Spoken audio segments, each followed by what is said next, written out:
अस्सलाम वालेकुम स्टूडेंट्स। आज का हमारा टॉपिक है acidic nature of alkynes. Long question, chapter number 8, second year. Important long question है कि एसिडिक नेचर ऑफ अल्काइंस। देखिए, एसिडिक नेचर वहां होती है जहां पोलैरिटी हो। फॉर एग्जाम्पल, कार्बन के किसी एटम का हाइड्रोजन से बॉन्ड पोलर होना जरूरी है। नहीं वो चीज हाइड्रोजन से ज्यादा इलेक्ट्रोनेगेटिव होगी तो क्या करेगी, वो शेयर्ड इलेक्ट्रॉन पेयर को अपनी तरफ ज्यादा अट्रैक्ट कर लेगी और उसके बाद पार्शियल नेगेटिव और हाइड्रोजन पे पार्शियल पॉजिटिव चार्ज आ जाएगा। तो हाई वो स्पीशीज जिसके पास reasonably high partial positive hydrogen atom होता है वो एसिडिक होता है, क्योंकि पार्शियल पॉजिटिव हाइड्रोजन जो है वो आयनाइज होके H पॉजिटिव आयन देता है, या उसको किसी भी बेस की मदद से निकाला भी जा सकता है। अल्कीन्स अल्काइंस जो है ये नॉन पोलर है अगर आप इलेक्ट्रोनेगेटिविटी डिफरेंस की बुनियाद पे बात करें तो, क्योंकि कार्बन और हाइड्रोजन का बॉन्ड चाहे वो अल्केन्स हो चाहे वो अल्कीन्स हो या वो अल्काइंस हो, कार्बन और हाइड्रोजन में इलेक्ट्रोनेगेटिविटी डिफरेंस जो है वो बहुत थोड़ा होता है, जिसकी वजह से कार्बन और हाइड्रोजन का बॉन्ड नॉन पोलर होता है। लेकिन ड्यू टू हाइब्रिडाइजेशन पोलैरिटी आ सकती है। कैसे? देखिए, आपने पढ़ा आपने sp3 हाइब्रिडाइजेशन, फिर आपने पढ़ा sp2 हाइब्रिडाइजेशन और एक आपने पढ़ा sp हाइब्रिडाइजेशन। जो sp3 हाइब्रिडाइजेशन होती है उसमें s और p की जो रेशो है वो 1:3 की है, जिसको आप 25:75 भी कहते हैं परसेंटेज की बुनियाद पे। और sp2 हाइब्रिडाइजेशन में एक s और 2 p ऑर्बिटल है, इस वजह से s और p की रेशो 1:2 है, या 33.3 रेशो 66.6 होगी। sp हाइब्रिडाइजेशन में एक s और एक p ऑर्बिटल इन्वॉल्व है, इसलिए कोई सा एक px नॉर्मली हम कहते हैं, तो ये 1:1 है, यानी एक s ऑर्बिटल और एक p ऑर्बिटल है 1:1। और इसमें जो परसेंटेज बनेगी वो होगी 50% s करेक्टर और 50% p करेक्टर। ठीक है जी, ये परसेंटेज की बुनियाद पर है, ये सिंपल रेशियो की बुनियाद पर है। ठीक है, आप देख रहे हैं कि sp3 से sp की तरफ जाते हुए s करेक्टर जो है वो इंक्रीज हुआ है और p करेक्टर डिक्रीज हुआ है। p ऑर्बिटल्स की इन्वॉल्वमेंट हाइब्रिडाइजेशन में डिक्रीज हुई है। sp3 हाइब्रिडाइजेशन में 3 p ऑर्बिटल इन्वॉल्व थे, px, py और pz। sp2 हाइब्रिडाइजेशन में सिर्फ 2 p ऑर्बिटल इन्वॉल्व है और sp हाइब्रिडाइजेशन में सिर्फ एक p ऑर्बिटल। इससे होता क्या है, जब p ऑर्बिटल साइज में बड़े होते हैं और s ऑर्बिटल साइज में छोटा है, जब p ऑर्बिटल की रेशो उसमें डिक्रीज होती है तो जो हाइब्रिड ऑर्बिटल होता है उसका साइज डिक्रीज होना शुरू हो जाता है, उसका साइज डिक्रीज होना शुरू हो जाता है। जब sp3 हाइब्रिड ऑर्बिटल हाइड्रोजन से ओवरलैप करके बॉन्ड बनाता है तो जो शेयर्ड इलेक्ट्रॉन पेयर है वो कार्बन के न्यूक्लियस से काफी दूर होता है। ये कार्बन का, ये हाइड्रोजन का, तो इससे काफी दूर है, जिससे क्या होता है कि कार्बन के लिए इस शेयर्ड इलेक्ट्रॉन पेयर को अट्रैक्ट करना मुश्किल होता है। इसलिए कार्बन और हाइड्रोजन के दरमियान जो इलेक्ट्रॉन पेयर है शेयर्ड वाला, वो दोनों के सेंटर में होता है। जब sp3 हाइब्रिडाइजेशन होती है उसमें sp2 हाइब्रिडाइजेशन होती है, उसमें p ऑर्बिटल का तनासुब कम हो गया, जिसकी वजह से क्या हुआ कि जब इलेक्ट्रॉन की शेयरिंग हुई तो वो कार्बन के न्यूक्लियस और शेयर्ड इलेक्ट्रॉन पेयर में जो डिस्टेंस है वो डिक्रीज हो गया, लेकिन अभी भी इतना डिक्रीज नहीं हुआ। ये शेयर्ड इलेक्ट्रॉन पेयर कार्बन के न्यूक्लियस के इतना करीब नहीं गया कि कार्बन का न्यूक्लियस उसको अपनी तरफ ज्यादा अट्रैक्ट कर सके। तो यहाँ पर भी शेयर्ड इलेक्ट्रॉन पेयर दोनों के तकरीबन सेंटर में ही रहता है, जिस वजह से कोई पोलैरिटी इन दोनों में डेवलप नहीं हो पाती। लेकिन जब sp हाइब्रिडाइजेशन होती है तो जो हाइब्रिड ऑर्बिटल होता है उसका साइज काफी छोटा हो जाता है, ड्यू टू कि p करेक्टर बहुत कम हो गया है और s यानी स्मॉल वाले ऑर्बिटल का करेक्टर काफी बढ़ गया है। अब जब यहाँ पे शेयरिंग ऑफ इलेक्ट्रॉन होगी हाइड्रोजन के न्यूक्लियस के साथ, हाइड्रोजन एटम के साथ, जो शेयर्ड इलेक्ट्रॉन पेयर है वो कार्बन के न्यूक्लियस के बहुत करीब होगा। और कार्बन के न्यूक्लियस में आपको पता है कि 6 प्रोटॉन है और हाइड्रोजन में तो सिर्फ 1 प्रोटॉन है। जब ये शेयर्ड इलेक्ट्रॉन पेयर कार्बन के न्यूक्लियस के ज्यादा करीब होता है तो कार्बन का न्यूक्लियस इसको फिर अपनी तरफ अट्रैक्ट कर लेता है और ये कार्बन के ज्यादा करीब आ जाता है, जिसकी वजह से पोलैरिटी डेवलप हो जाती है जब कार्बन sp हाइब्रिडाइज्ड होता है। जब कार्बन sp हाइब्रिडाइज्ड होता है तो पोलैरिटी डेवलप हो जाती है। ये पोलैरिटी इलेक्ट्रोनेगेटिविटी की वजह से नहीं है, ये size of the hybrid orbital की वजह से है कि हाइब्रिड ऑर्बिटल का साइज कितना बड़ा है और छोटा था और शेयर्ड इलेक्ट्रॉन पेयर कार्बन के न्यूक्लियस के कितना करीब होते चले गए, जिसकी वजह से शेयर्ड इलेक्ट्रॉन पेयर कार्बन के ज्यादा करीब हुआ और कार्बन पे पार्शियल नेगेटिव और हाइड्रोजन पे पार्शियल पॉजिटिव चार्ज आ गया और ये हो गया एसिडिक। जब एसिडिक हुआ तो आप किसी भी बेस की मदद से आप इसको निकाल भी सकते हैं।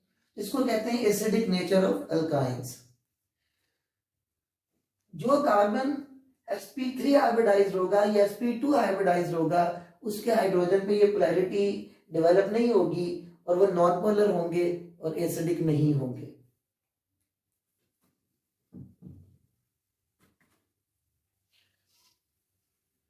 अच्छा जी, अब हम देखते हैं कि टर्मिनल अल्काइंस का एक लफ्ज है कि ये टर्मिनल अल्काइंस क्या होते हैं।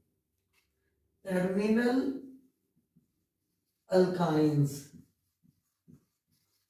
ये क्या होते हैं?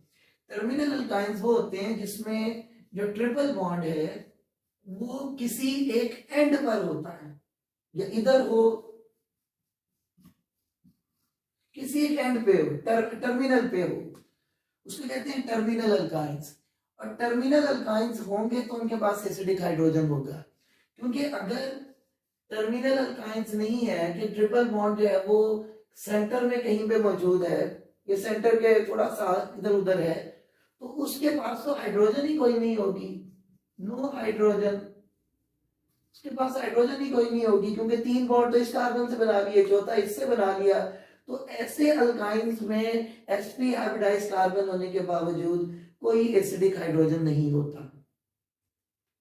तो इसलिए या तो ये वाला कंपाउंड है, इसमें 2 एसिडिक हाइड्रोजन, और अगर इस तरह का होगा तो उसमें एक तरफ तो एसिडिक हाइड्रोजन होगा, दूसरा नहीं होगा, और इसके बाद सिरे से ही एसिडिक हाइड्रोजन नहीं होगा।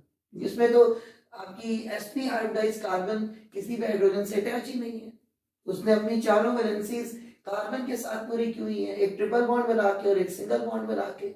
इसी तरह इसमें भी ट्रिपल बॉन्ड और एक सिंगल बॉन्ड, कार्बन है, हाइड्रोजन है ही नहीं, इसमें एसिडिक हाइड्रोजन नहीं होता।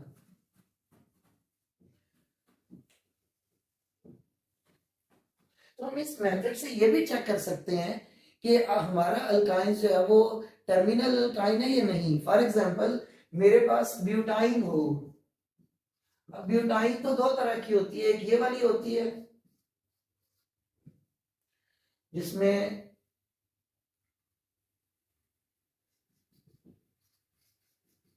ये भी ब्यूटाइन है,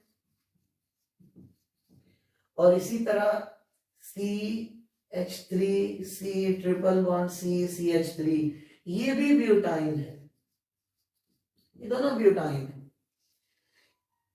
अगर मैं कहूं कि फर्क करें कि ये 1 ब्यूटाइन है और ये क्या है, इसमें जो ट्रिपल बॉन्ड है वो कार्बन नंबर 2 और 3 के दरमियान है, तो ये 2 ब्यूटाइन है। अगर मुझे इनके दरमियान फर्क करने का शॉर्ट क्वेश्चन आ जाए कि जी फर्क कैसे करेंगे, तो मैं ये इसमें एसिडिक हाइड्रोजन है, मैं इसका रिएक्शन करूंगा बेस के साथ तो रिएक्शन करेगा, जबकि ये नहीं करेगा।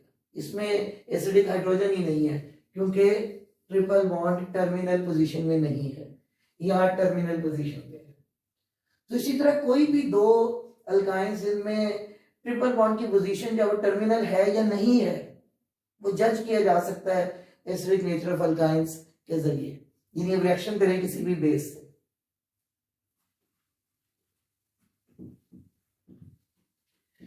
अच्छा देखिए हमारे पास कंपाउंड है R C triple bond C H, मैंने इसमें सोडामाइड डाला NaNH2, NH2 नेगेटिव होता है, सोडियम पॉजिटिव, और ये रिएक्शन हम करते हैं लिक्विड अमोनिया में, लिक्विड अमोनिया में। इसका मतलब है कि ये रिएक्शन -33.4 डिग्री सेंटीग्रेड पर होगा, क्योंकि -33.4 लिक्विड का, लिक्विड अमोनिया का बॉइलिंग पॉइंट है। इस टेम्परेचर से अबव ये गैस है, इससे अबव ये गैस है इस टेम्परेचर या इससे लो पे ये लिक्विड होगा। तो ये बेस है NH2, ये क्या करता है यहां से एसिडिक हाइड्रोजन निकाल देता है, इसने एसिडिक हाइड्रोजन निकाला NH2 और ये H पॉजिटिव क्या बन गया NH3, और सोडियम पॉजिटिव ने इस H पॉजिटिव को रिप्लेस कर लिया, तो हमें हासिल हुआ सोडियम। अब ये जो है ना वो एसिटिलीन्स या वो अल्काइंस का जो ग्रुप है उसको एसिटिलीन्स भी कहा जाता है, इसलिए अब ये हो गया सोडियम एसिटिलाइड। और ये सॉलिड होते हैं, क्यों सॉलिड होते हैं? क्योंकि ये आयनिक बॉन्ड है। अल्कली मेटल्स लिथियम को छोड़कर, लिथियम को निकालकर कोई भी अल्कली मेटल कोवलेंट बॉन्ड नहीं बनाता, तो ये आयनिक बॉन्ड है। और आप जानते हैं कि आयनिक कंपाउंड्स के मेल्टिंग और बॉइलिंग पॉइंट बहुत हाई होते हैं और वो रूम टेम्परेचर पे सॉलिड होते हैं। तो अगर ये आपकी गैस थी, ये सॉलिड है।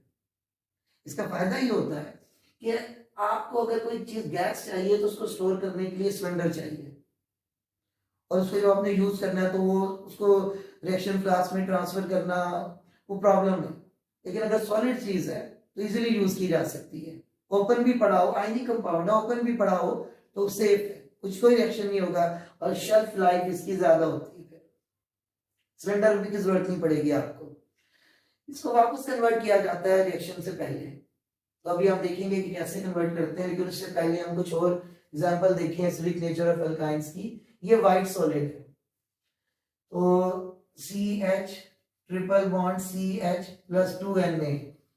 आप जानते हैं कि मेटल्स जो है वो बेसिस होती हैं, metals are basic nature, non metals are acidic in nature. ये चैप्टर 1 में आप पढ़ेंगे भी सेकेंड ईयर के।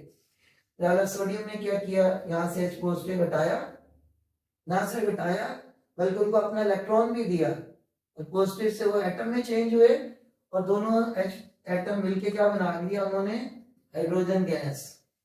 और खुद सोडियम क्या वो इलेक्ट्रॉन लूज करने के बाद सोडियम पॉजिटिव में चेंज हुआ और H पॉजिटिव को रिप्लेस कर लिया। इस तरह आपको सोडियम एसिटिलाइड हासिल हो गया।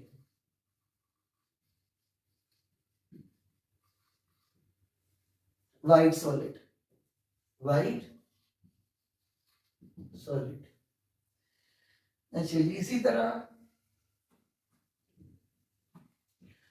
और भी हम यूज कर सकते हैं, हैवी मेटल्स भी यूज किए जा सकते हैं, हैवी मेटल्स वो भी यूज किए जा सकते हैं, क्योंकि मेटल्स बेसिक नेचर की होती है, तो आपको ये हैवी मेटल भी यूज कर सकते हैं। हैवी मेटल्स वो होते हैं जिनकी डेंसिटी 4 ग्राम पर cm³ से ज्यादा होती है, उन मेटल्स को हम कहते हैं हैवी मेटल्स।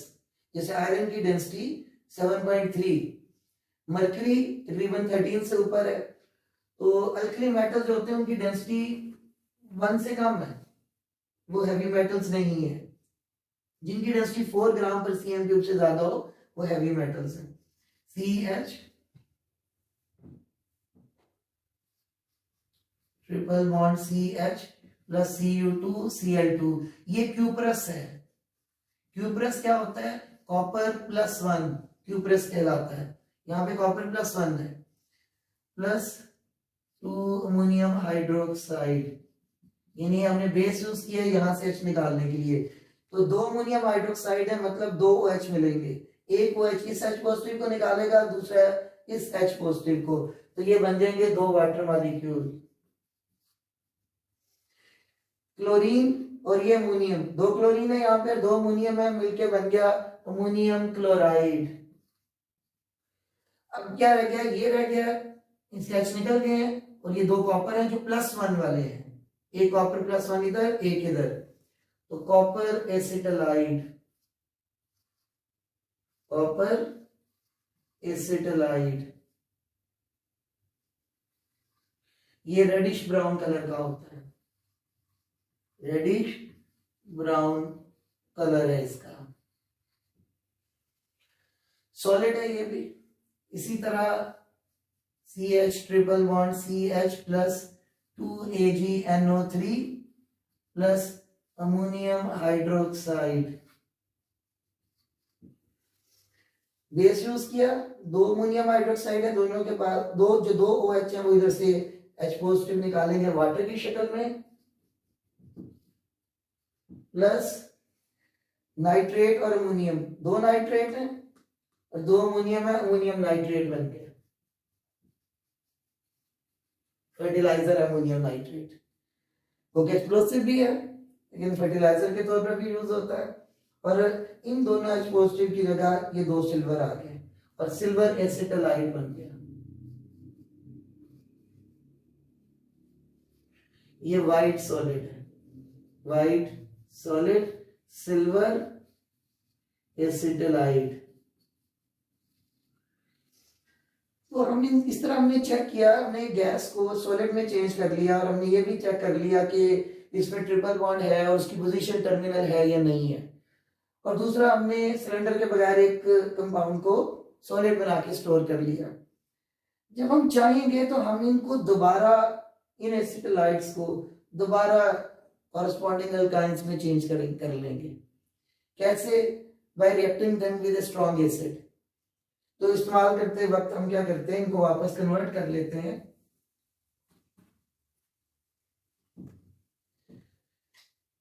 तो कॉपर सिल्वर है for example, acetylide plus 2HNO3, strong acid डालें इसमें, स्ट्रॉन्ग एसिड है, ये क्या करेगा, नाइट्रेट और सिल्वर दोबारा मिलके क्या बना देंगे, सिल्वर नाइट्रेट 2AgNO3 प्लस, और इस सिल्वर की जगह H पॉजिटिव आ गया, HC ट्रिपल बॉन्ड CH, तो आपने देखा अल्काइन आपको दोबारा मिल गया। इसी तरह कोई और स्ट्रॉन्ग एसिड भी आप यूज कर सकते हैं, जैसे सल्फ्यूरिक एसिड है, जैसे सल्फ्यूरिक एसिड है, H2SO4 है, तो कॉपर या सिल्वर ही